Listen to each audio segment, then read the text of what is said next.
Ito ang aking LPG mode na splash proof. Tatlong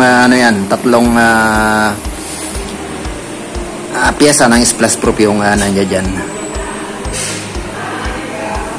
Okay, so far blue flame yung ating ang ating splash proof.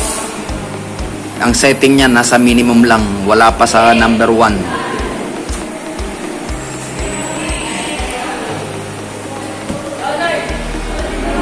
So yun ang setting niyan.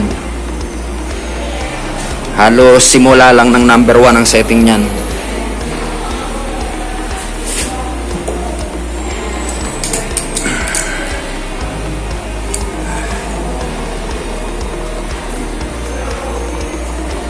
Okay, so yan ang kanyang pinakasalangan. May excess na lumalabas na po sa ilalim.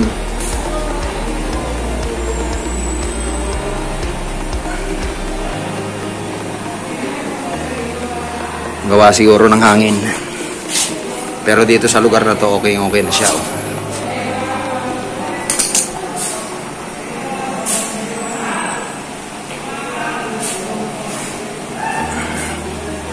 Medyo lakasan natin, ilagay natin sa dulo ng number 1.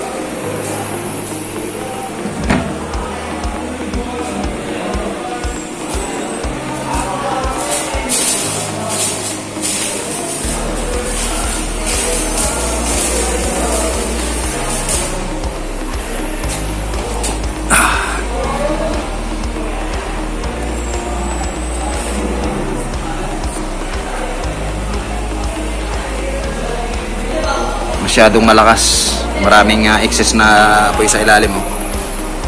Sa dulo ng number 1 yan. Kung ilalagay natin sa kalahati, tingnan natin.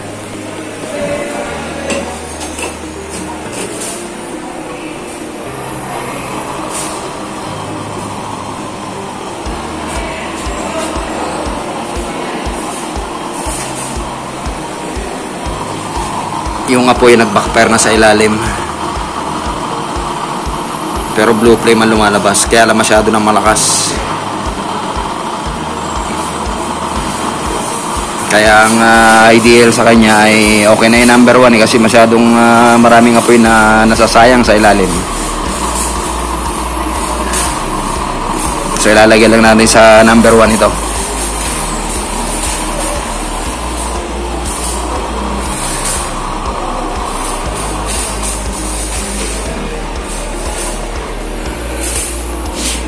Yan, dulo to ng number 1.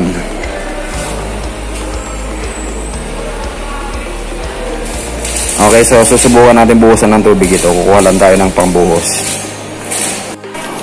Okay, susubukan natin patakan ito ng tubig.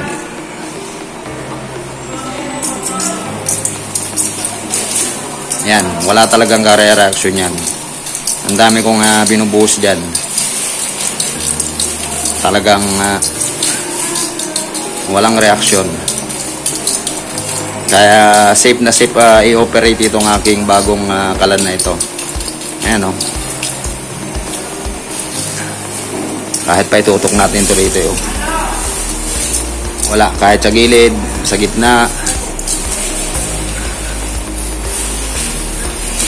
Okay, so wala man lamang reaction. Okay, so safe na itong gamitin itong kalan ko na ito.